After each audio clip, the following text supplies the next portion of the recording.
শুরুতেই মেসির গোল, Luis Suarez শেষে নিজেদের জালেই গোল দিলেন। 6 গোলের হাড্ডাহাড্ডির রুদ্ধশ্বাস লড়াই, মেসির কড়া মেজাজ দেখলো সবাই। দর্শক, টানটান উত্তেজনার হাড্ডাহাড্ডির এই রুদ্ধশ্বাস ম্যাচে সেন্ট লুইসের বিপক্ষে মাঠে নেমেছিল ইন্টার মিয়ামি, যেখানে ম্যাচের শুরুতেই ম্যাচের 15তম মিনিটে ইন্টার মিয়ামির জালে গোল করেন ক্রিস ডুরকেন।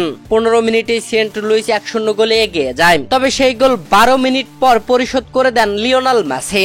এই ম্যাচে ইন্টার মিয়ামির হয়ে প্রথম গোল আদায় করেন লিওনেল মেসি, আর যেই গোল দিয়ে সমতায় ফিরে দল। দর্শক, ম্যাচের 25তম মিনিটেই 1-1 গোলে সমতায় দুই দল। এরপরে ম্যাচের 41তম মিনিটে আরো একটি গোল হজম করে ইন্টার মিয়ামি, তবে সেই গোলটিও বিরতির আগ মুহূর্তে 45 মিনিটের পর অতিরিক্ত যোগ করা 2 মিনিটের মাথায় লুইস সুয়ারেজ গোল করে 2-2 গোলে সমতায় ফেরান দলকে। দর্শক, প্রথমার্ধে 2-2 গোলে সমতায় থেকে বিরতিতে যায় দুই দল। বিরতি থেকে ফিরেই ম্যাচের 68তম মিনিটে লুইস সুয়ারেজের মাথায় লেগে নিজেদের জালে বল ঢুকে যায়। আত্মঘাতী গোল হজম করে ইন্টার মিয়ামি। 3-2 গোলের ব্যবধানে 1 গোলে পিছিয়ে পড়ে ইন্টার মিয়ামি। তবে ম্যাচের 85তম মিনিটে জার্দিয়াল 12 একটি গোল করে ইন্টার মিয়ামিকে সমতায় ফেরায়। এরপরে শেষ মুহূর্তে এসে লিওনেল মেসি পরপর একাধিকবার বল গোলবারের কাছে নিয়ে গেলেও গোল আদায় করতে সক্ষম হয়নি। সেন্ট লুইসের ডিফেন্ডাররা রীতিমতো ঘিরে ধরেছিল লিওনেল মেসিকে, কোনোভাবে বের হতেই দেয়নি। দর্শক, এই ম্যাচে শেষ মুহূর্তে এসে লিওনেল মেসি গোল করতে না পেরে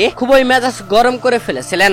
দর্শক, টানটান উত্তেজনার হাড্ডাহাড্ডির রুদ্ধশ্বাস লড়াই হলেও শেষ মুহূর্তে সে 3-3 গোলের সমতায় থেকে ম্যাচটি শেষ করে দুই দল।